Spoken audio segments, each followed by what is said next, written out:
Hello students, कैसे हैं आप सब लोग। आई होप आप लोगों ने ऑर्गेनाइजिंग चैप्टर को अच्छे से पढ़ लिया। आज मैंने शाम को उसके एमसीक्यू भी करा दिए। आज मैं आपको इसके केस स्टडीज भी करा दूंगा और हमारा ऑर्गेनाइजिंग चैप्टर पूरा खत्म हो जाएगा। जैसा आप सबको पता है, हम हर एक चैप्टर को 3 फेज में लेके चल रहे हैं। लाइव क्लास का कंप्लीट रिवीजन एनसीईआरटी कीवर्ड्स के साथ, फिर इसके बाद एमसीक्यू पीवाईक्यू के जितने भी थे, उसके बाद मैं आपको केस स्टडी करा रहा हूँ। मोस्टली इंपॉर्टेंट क्वेश्चन है, बहुत अच्छे ध्यान रखना। तो एक एक क्वेश्चन स्टार्ट करते हैं। क्वेश्चन नंबर 1, आप सबसे पहले यहां देखो, बाई कोटिंग द लाइन, आपको लाइन कोट करना है और आपको आइडेंटिफाई करना और ब्रीफली एक्सप्लेन करना है, बहुत डिटेल में नहीं।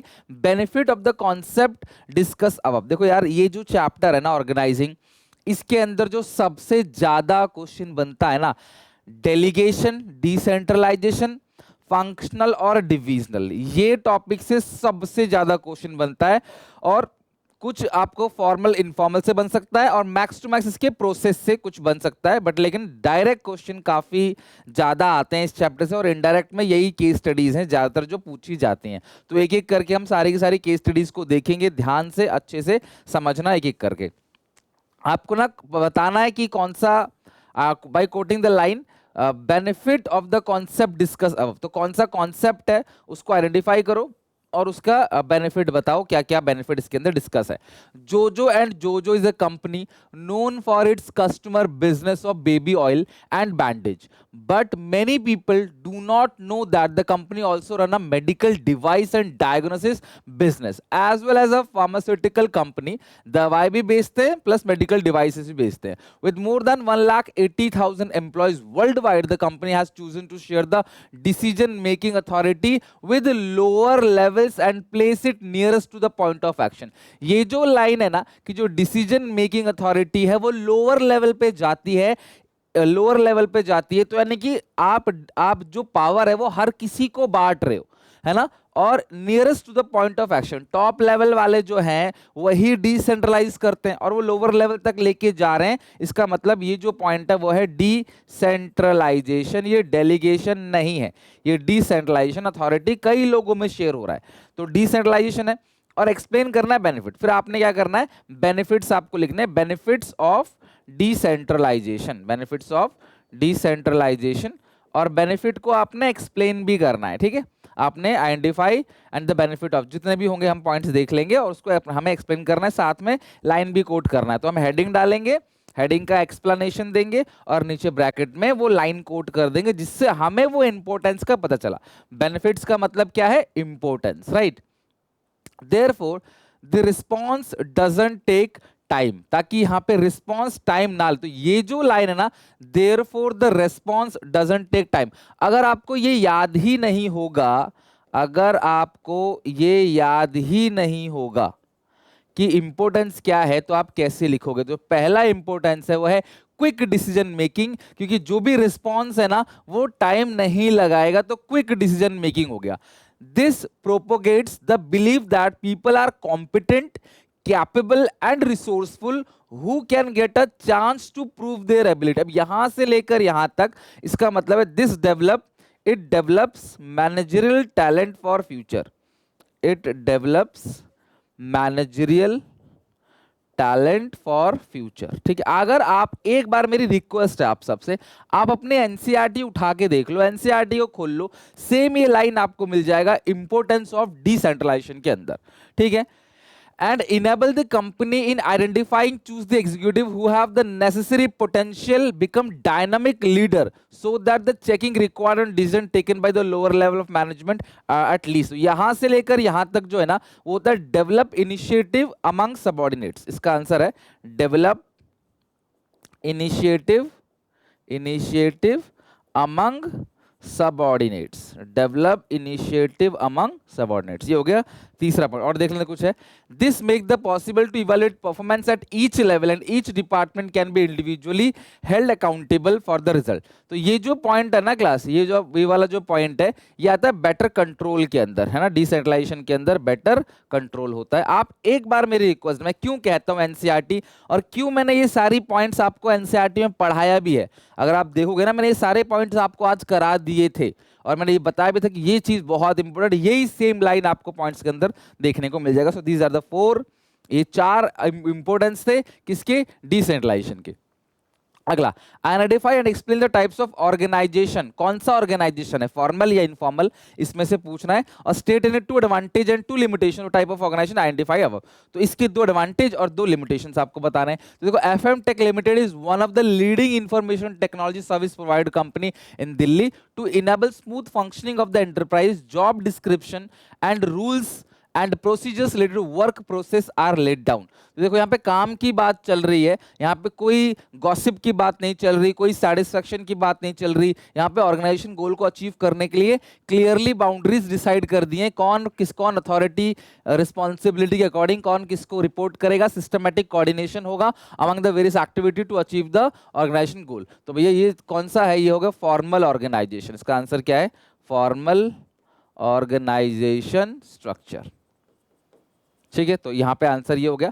अब भैया आपको उसके 2 बेनिफिट लिखने हैं, 2। तो फॉर्मल के बेनिफिट क्या होते हैं, ऑर्गेनाइजेशन का गोल अचीव होगा, focus on organisation goal, organisation goal पे हम लोग हासिल करते हैं, बेटर कोऑर्डिनेशन होता है, ऑर्गेनाइजेशन का गोल हासिल करते हैं, और जो स्ट्रेस दिया जाता है वो कंपनी के गोल पे दिया जाता है। ये मतलब 2 पॉइंट आपको लिखने हैं, एनी 2। और सेकंड, 2 डिसएडवांटेज आपको लिखने हैं, है ना, ignore social need of employees, employees की जो सोशल नीड है वो इग्नोर करते हैं, और करेक्ट फीडबैक इसके अंदर नहीं मिलता है। ये भी डिमेरिट है कि फीडबैक जो इसके अंदर करेक्ट नहीं मिलता है वर्कर्स का। तो ये इसके 2 डिमेरिट। तो कोई भी 2 एडवांटेज 2 डिसएडवांटेज आप पॉइंट्स बना के लिख सकते हो, या फिर सीधा सीधा, अगर आपको लग रहा है मेरे को पॉइंट नहीं याद है तो सीधा सीधा पॉइंट बना के मत लिखो, सीधा सीधा आप 2 से 3 लाइन लिख दो कि फॉर्मल ऑर्गेनाइजेशन जहां पे सिर्फ और सिर्फ काम की बात होती है, उसका फायदा क्या होगा और उसका घाटा क्या होगा, आपको ये बताना है। तो ये टाइप जो है मेन है, यही पहला पॉइंट, आइडेंटिफाई करो और पहचानो। तो ये कौन सा है, functional formal organisation. Identify and state the organise, structure की बात बोलेगा तो फंक्शनल डिविजनल। तो ज्यादा क्वेश्चन जो पूछे जाते हैं वो स्ट्रक्चर के ऊपर पूछे जाते हैं। फिर डेलीगेशन और डिसेंट्रलाइजेशन कॉन्सेप्ट पूछेगा, ठीक है। State 2 benefits and 2 limitation of the identified structure highlighted in the above case. तो अब यहां पे ना बोला है कि वो 2 बेनिफिट बताओ, वो 2 लिमिटेशंस बताओ जो ऊपर केस में हाइलाइटेड है, एनी मत बताओ। जैसे पिछले वाले में था एनी, कोई भी बता दो, मैंने कहा था कोई बता दो, लेकिन यहां पे बोला है कि भैया जो हाइलाइटेड है इस केस के अंदर लिमिटेशंस और बेनिफिट, वो आपको बताना। देखते हैं कौन सा है। Diligent developers of website designing company in Bangalore is a startup initiative by Mr. Maniraj who aim to achieve the profit margin 10% in its first year. तो वही फर्स्ट ईयर में 10% का मार्जिन मेंटेन करना चाहते हैं। Mister Maniraj appointed mister Advit the digital marketing head, mister Kiyans as head of backend department, mister Nirved head of graphic designing department, since each head was specialised in specific skills. तो भैया सबसे बड़ी बात है यहाँ पे ना स्पेशलाइजेशन की बात हो रही है, तो ये क्या है, फंक्शनल ऑर्गेनाइजेशन, ठीक है, फंक्शनल ऑर्गेनाइजेशन स्ट्रक्चर। तो ये कौन सा है, फंक्शनल ऑर्गेनाइजेशनल स्ट्रक्चर। तो यहाँ पे सबसे पहला आंसर क्या हो गया, ये फंक्शनल है। और अगर बेनिफिट की बात करोगे तो एक बेनिफिट मिल गया, लाइन तो कोट नहीं करना है आपको, लेकिन बस देख के बताना है। तो बेनिफिट सबसे पहला क्या है, स्पेशलाइजेशन, ठीक है, स्पेशलाइजेशन, या इसे लिख सकते हो फंक्शनल स्पेशलाइजेशन, ठीक है, फंक्शनल स्पेशलाइजेशन। आप ये काम करते करते एक्सपर्ट बन जाओगे। हाउएवर यहाँ पे it resulted create efficiency and better coordination. Second तो साफ साफ बोला है बेटर कोऑर्डिनेशन, क्योंकि हर डिपार्टमेंट एक दूसरे से जुड़ा हुआ है, क्योंकि एक ही प्रोडक्ट है, उसके अलग अलग डिपार्टमेंट सब जुड़े हुए हैं। बेटर कंट्रोल, तो ये हो गया आपका बेनिफिट। आगे लिखा है however problems arouse when mister एडविट started considering group objective superior to the organizational objective। देखो, when department head start thinking about their own department and ignoring the whole prospectus of organization, तो ये उसका demerit है। तो इसका जो demerit है, यानी कि जो डीमेरिट है इसका, वो यही है कि यहाँ पे जो मिस्टर एडविट है वो अपना ग्रुप ऑब्जेक्टिव की, जो हमारा जो डिपार्टमेंट है, उस जो ये मिस्टर कौन है, मिस्टर एडविट है कौन, यहाँ पे देख लो, mister Maniraj Advit the digital marketing head. तो जो डिजिटल मार्केटिंग हेड का मैनेजर है वो कह रहा भैया जो मेरा डिपार्टमेंट है बस वो अपने डिपार्टमेंट के बारे में सोच रहा है, होल ऑर्गेनाइजेशन का प्रोस्पेक्ट वो ध्यान नहीं दे रहा है ना। They fail to see the prospect of whole organization, start thinking about their own department। तो ये पहला डिमेरिट हो गया।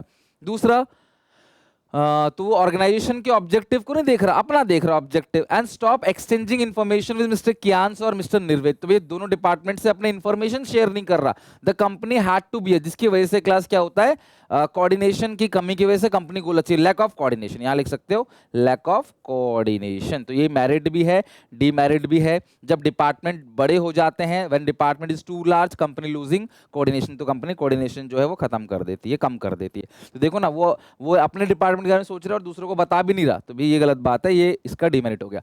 तो थर्ड क्वेश्चन, आप अपनी देखो, अगर आप ये पहचान लेते हो ना एक बार, तो आप अंदर की चीजें अपनी भाषा में एक्सप्लेन करके किसी भी वे में कॉन्फिडेंट होकर लिख के आ सकते हो। घबराना नहीं है कि बुक इसका आंसर लिखना है, आप कोई भी आंसर लिख सकते हो। चेक करो next question, next question check करो क्लास, क्वेश्चन नंबर 4 एक बार चेक करो सारे बच्चे, क्वेश्चन नंबर 4 चेक करो। क्वेश्चन 4 चेक करते हैं। आइडेंटिफाइड टाइप ऑफ, ये भी बताना है कौन सा टाइप ऑफ ऑर्गेनाइजेशन स्ट्रक्चर है of health relax limited after, ये सारे एग्जाम के क्वेश्चन से ऑलरेडी प्रीवियस ईयर के, after restructuring and give its meaning, आपको मीनिंग भी बताना है, और एक्सप्लेन एनी टू एडवांटेज और टू डिसएडवांटेज और type of organisation structure identify in the, तो कोई भी दो बताना है इसके अंदर class, in the above case कोई भी एनी टू बताना है, एडवांटेज एनी टू डिसएडवांटेज।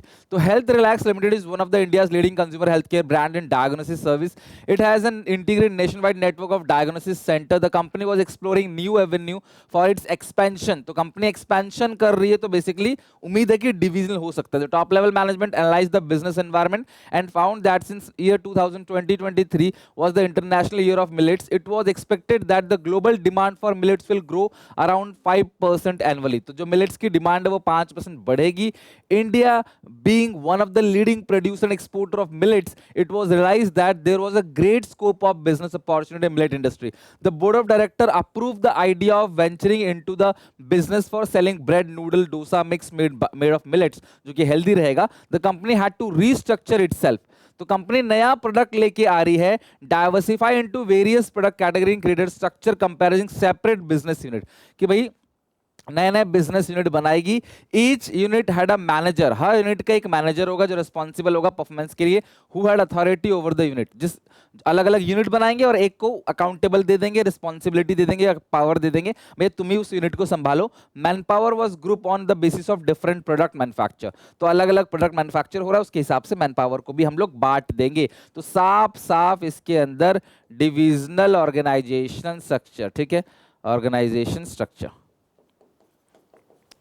तो इसके अंदर अलग अलग प्रोडक्ट बनाने की बात हो रही है। तो दो एडवांटेज आपको बताने हैं और दो डिसएडवांटेज बताने हैं। तो सबसे पहला प्रोडक्ट स्पेशलाइजेशन, एक इंसान को एक ही चीज दे रहे हो, तो ये क्या हो गया, प्रोडक्ट स्पेशलाइजेशन हो गया, ठीक है। Easy to expansion and growth, नया नया प्रोडक्ट आसानी से लेके आ रहे हो, easy to expansion and growth, expansion and growth बहुत आसान है, एग्जिस्टिंग डिपार्टमेंट को बिना छेड़े हुए आप एक्सपेंशन कर सकते हो, नए नए प्रोडक्ट को लेके आ सकते हो।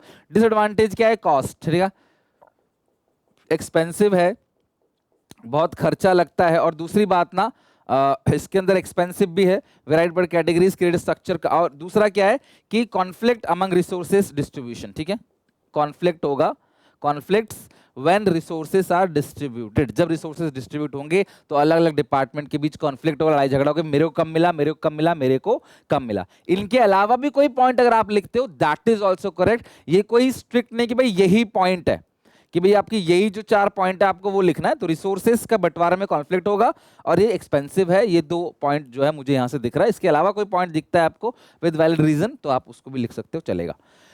5वें क्वेश्चन पे आते हैं।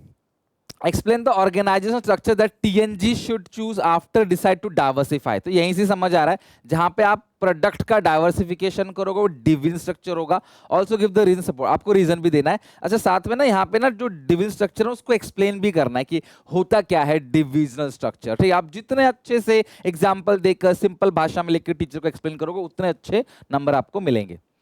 टीएनजी इज लीडिंग, अच्छा पहला पॉइंट तो आपको बताना है कौन सा स्ट्रक्चर है और गिव द रीजन कि आप यही स्ट्रक्चर क्यों चूज करोगे, और आपको बताना कैसे ऑर्गेनाइजेशन स्ट्रक्चर हेल्प करेगा, जो आपने फाइंड आउट किया, help the organisation and the head of the different department. तो अच्छा, ये जो भी स्ट्रक्चर है ये ऑर्गेनाइजेशन को कैसे मदद करेगा और हेड ऑफ डिफरेंट डिपार्टमेंट, अलग अलग डिपार्टमेंट के हेड को कैसे मदद करेगा, 2 पॉइंट्स आपको लिखने हैं। तो सबसे पहले TNG is a leading manufacturer of baby, मेरे मन में है कि ये डिविजनल होगा क्योंकि एक से ज्यादा प्रोडक्ट की बात कर रहा है, डाइवर्सिफिकेशन की बात कर रहा है।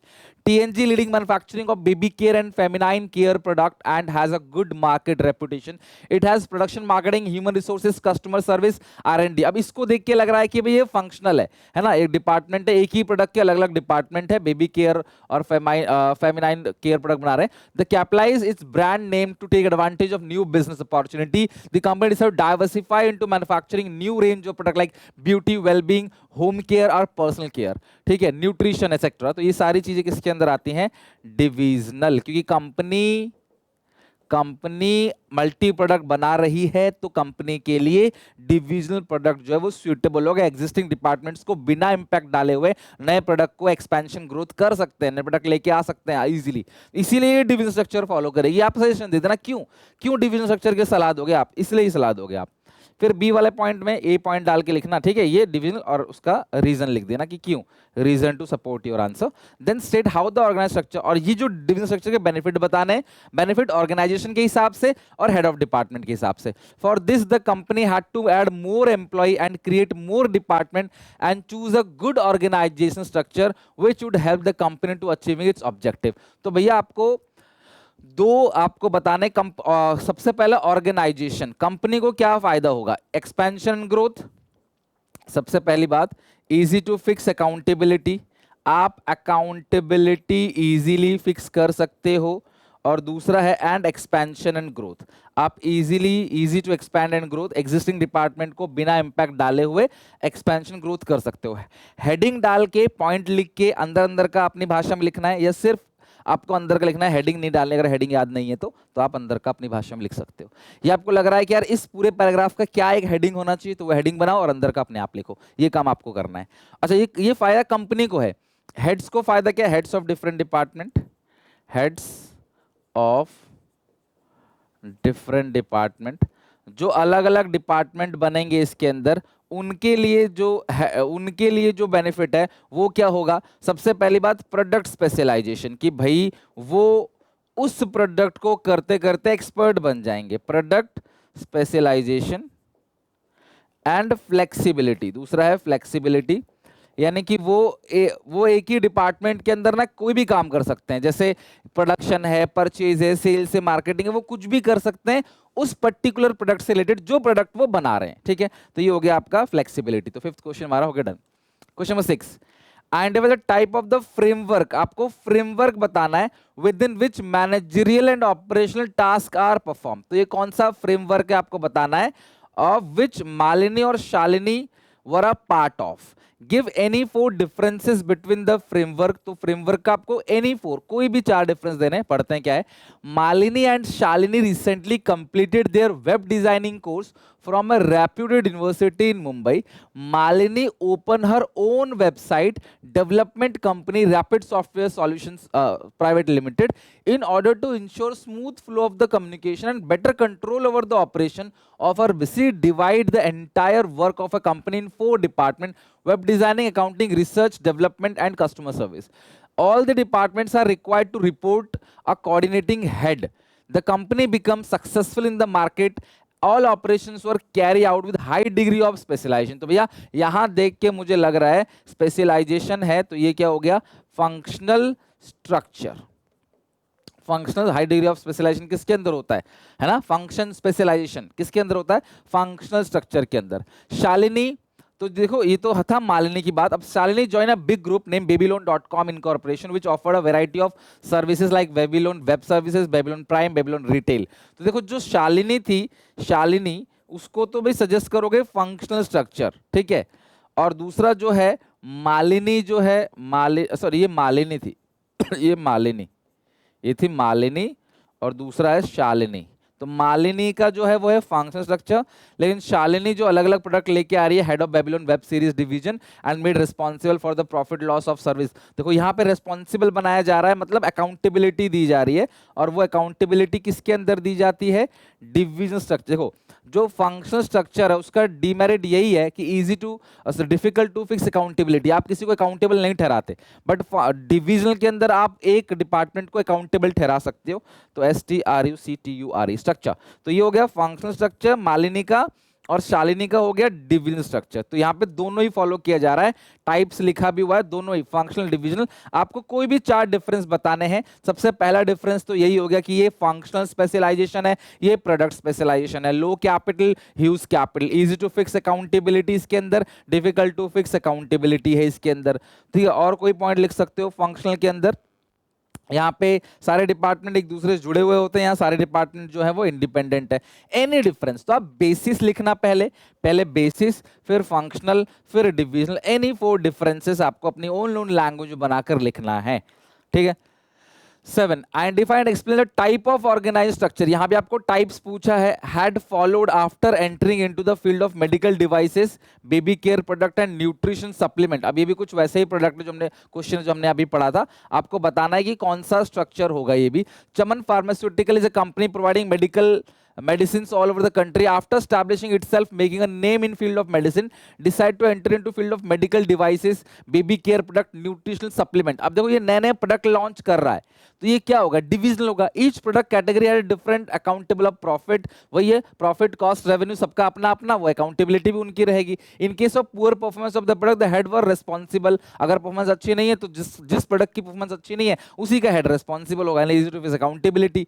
But as the head of different product categories, different conflict arises among the different heads with reference to allocation of funds। तो जब funds बटेगा तो conflict होगा, demerit of divisional।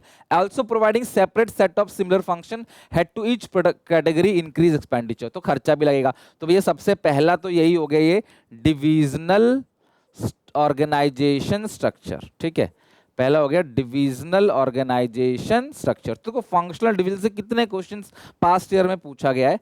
Second, identify करना और डिविजनल को एक्सप्लेन भी कर देना है, डिविजनल स्ट्रक्चर को। Also state any one advantage, भाई एक एडवांटेज आप बता दो, जैसे easy to fix accountability.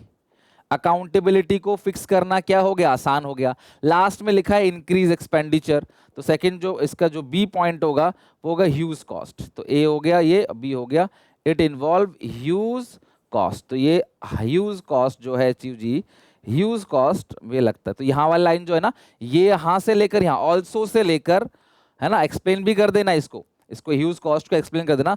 Also say लेके एक्सपेंडिचर तक तो आ गया ह्यूज कॉस्ट, और यहाँ पे इन केस से लेके रिस्पॉन्सिबल तक आ गया easy to fix accountability, in case से लेके रिस्पॉन्सिबल तक। तो आई होप कि आपको अच्छे से समझ आ गया। एक ही मेरिट, एक ही डिमेरिट, एक ही एडवांटेज डिसएडवांटेज आपको लिखना है। तो आप लिखोगे एडवांटेज, फिर वहां पे पॉइंट्स लिखना है इसका, फिर इजी टू फेस अकाउंटेबिलिटी, फिर इसको एक्सप्लेन करना, फिर लाइन कोट कर देना। इन केस से लेकर रिस्पॉन्सिबल तक मैंने पढ़ा तो मुझे समझ आ गया कि इजी टू फिक्स अकाउंटेबिलिटी इसका मेरिट है, लास्ट में डिमेरिट है huge cost.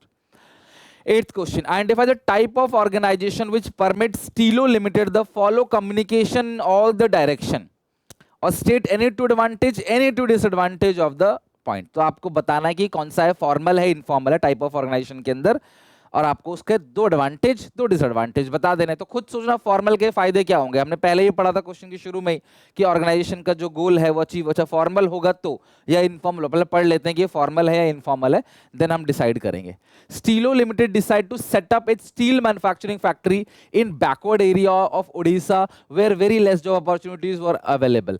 People of that area welcome this effort of Stilo Limited to attract people to work in factory, decide to provide many other facilities like school, hospital, market in factory premises. Stilo Limited started earning huge profit. Another competing company asked its production manager Aslam to investigate the reason। भाई company क्यों कमा रही है profit, है ना? तो दूसरी कंपनियां जो होते हैं राइवल कंपनी, उन्होंने जाओ असलम को भेजा, भाई एनालाइज करो। Aslam found that in both the company there was systematic coordination among various activities के अंदर कोऑर्डिनेशन है to achieve organisation goal. Every employee knew who was responsible or accountable to whom. The only difference was his organization communication took place only through scalar chain। भाई scalar chain है ना, whereas Stilo Limited was allowing flow of communication all direction as per the requirement which leads to faster spread of information। आप सीधे बताओ मुझे, faster spread of information formal के अंदर होगा इनफॉर्मल? देखो Stilo Limited जो है वो faster spread of information करती है, जबकि असलम ने फाउंड किया कि उनकी कंपनी स्केलर चेन फॉलो कर रही है। तो भाई यहाँ पे कौन सा ऑर्गेनाइज जो परमिट करती है स्टीलो को, इनफॉर्मल ऑर्गेनाइजेशन, ठीक है, ये इनफॉर्मल ऑर्गेनाइजेशन को फॉलो कर रहा है जहां पे फास्टर स्पीड है कम्युनिकेशन की फैलने की। तो सही आंसर इसका इनफॉर्मल। अब आपको इनफॉर्मल के दो एडवांटेज लिखने हैं, जैसे एक हो गया करेक्ट फीडबैक, आपको फीडबैक करेक्ट मिलता है, और फास्टर फ्लो ऑफ इंफॉर्मेशन, ठीक है, फास्टर फ्लो ऑफ इंफॉर्मेशन। इसी लाइन से मुझे पता चल गया, अगर लाइन कोट करने के लिए कोई बोलेगा तो मैं यहां वेयर ऐसे Steelo Limited was allowing flow of communication all direction as per the requirement which leads to faster communication as well as quick feedback. तो फीडबैक भी करेक्ट है और कम्युनिकेशन भी फास्टर है, ये हो गया आपका एडवांटेज। और जो डिसएडवांटेज लिखोगे वो क्या लिखोगे, ठीक है, मे नॉट अचीव ऑर्गेनाइजेशन गोल और स्प्रेड र्यूमर्स, र्यूमर्स फैलते हैं इसके अंदर, ठीक है, र्यूमर समझते हो, अफवाहें फैलती हैं, झूठी झूठी बातें होती हैं। Source of information is not known, ये भी हो सकता है, source of information is not known, is not known, भाई कहां से इंफॉर्मेशन आई किसी को नहीं पता, कहां से इंफॉर्मेशन आई, और कंपनी अपने गोल को भी अचीव नहीं कर पाएगी कई बार अगर ज्यादा इनफॉर्मल हो गया। तो अगर मैं आपसे ज्यादा इनफॉर्मल हो जाऊंगा तो पढ़ाऊंगा नहीं, है ना, आप भी मस्ती करोगे, आप भी डरोगे नहीं, होमवर्क नहीं करके लाओगे। तो इसीलिए फॉर्मल और इनफॉर्मल दोनों जरूरी है। तो यहाँ पे जो टाइप ऑफ ऑर्गेनाइजेशन स्ट्रक्चर की बात हो रही है स्टीलो लिमिटेड की, वो इनफॉर्मल ऑर्गेनाइजेशन स्ट्रक्चर है।